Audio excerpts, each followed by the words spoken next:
sing with me too. And so I didn't just sing, "You're a hot dog." I would start going, "You're a hot dog, but you better not try to hurt her. Right, hurt her." Right? Everybody. I'm going to close by having everybody sing it one time with me, if you would. You're a hot dog, but you better not try to hurt her. Right, hurt her.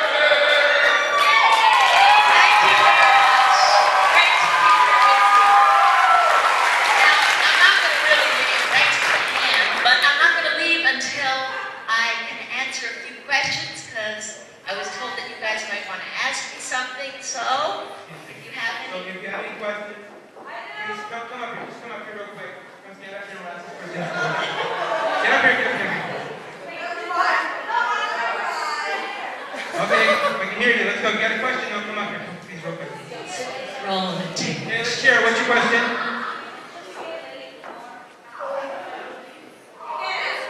What? Trixie doesn't answer questions like that. What was that?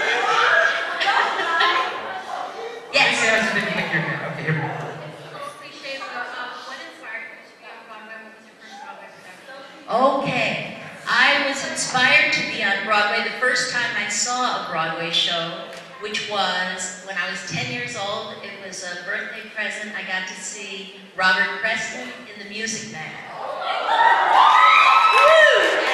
And by the time I got to the intermission, I knew that that's what I wanted to do.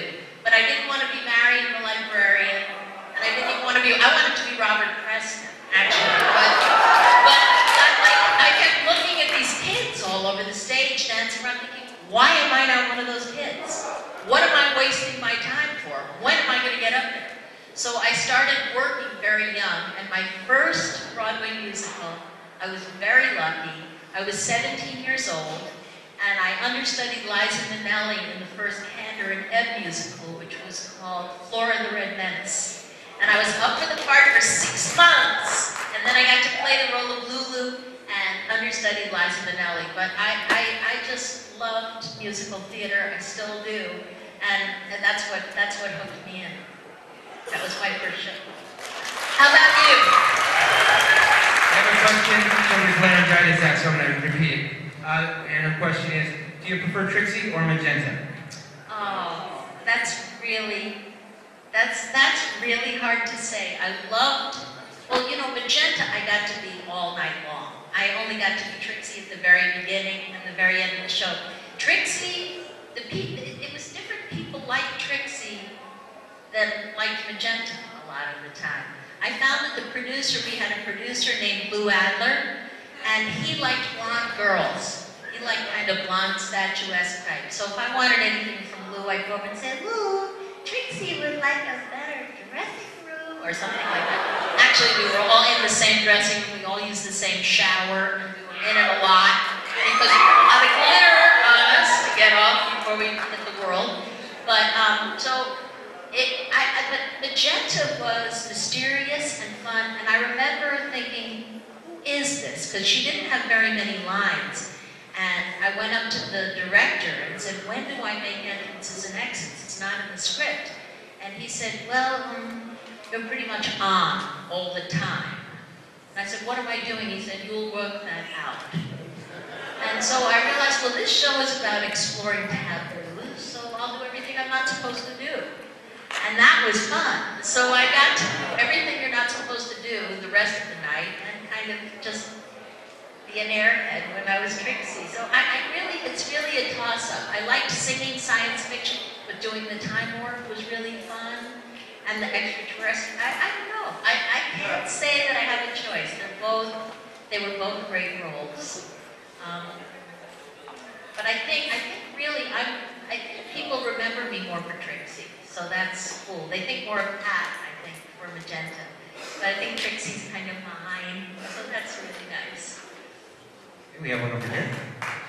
What type of schooling did you go to for acting and for if any? Well, I will be really honest with you. I didn't go to a whole lot of school, and now I've been acting for years, for about 15 years. I've been an acting coach. I've taught a lot of acting, and I really like to do that, and I usually don't even admit how little training I had, because I think it's a very important part of, of a career.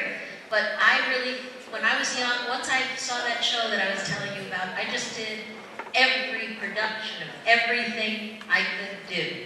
And I really felt that I used to say I learned while I earned. I was lucky enough to do that. It was a much easier time to break in when I was young.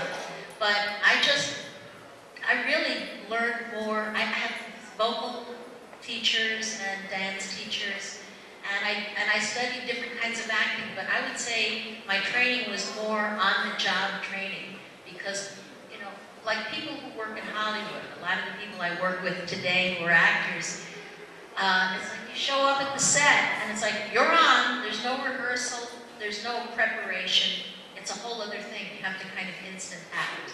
But when you're doing a show night after night, like you guys have done with Rocky Horror, you know when it's working, you know when it isn't, you get a real sense of what works. So for me, I would say my training was, by the time I did that Broadway show when I was 17, I had been doing about 10 shows a summer and summer stock, plus community theater, and I really just kept working, and to this day, I still work and work and work.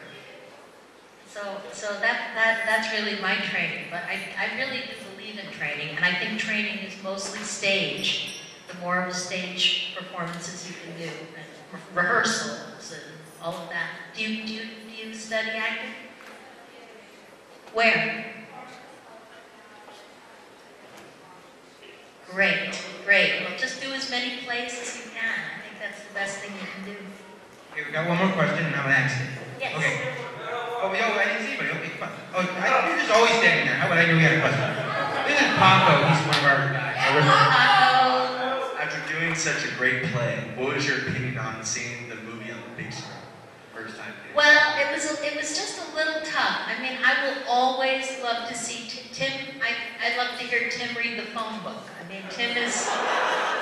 I once asked him, a few years ago, I worked on a television series that Tim did, and I was the coach on the series, so I'd see him a lot. And I said to him, how can I help young actors know how to speak as beautifully as you do? What is it that you do? And he said, I love words. I tickle them like trout. Tell them I tickle them like trout. But yeah, it was, what was the whole question again?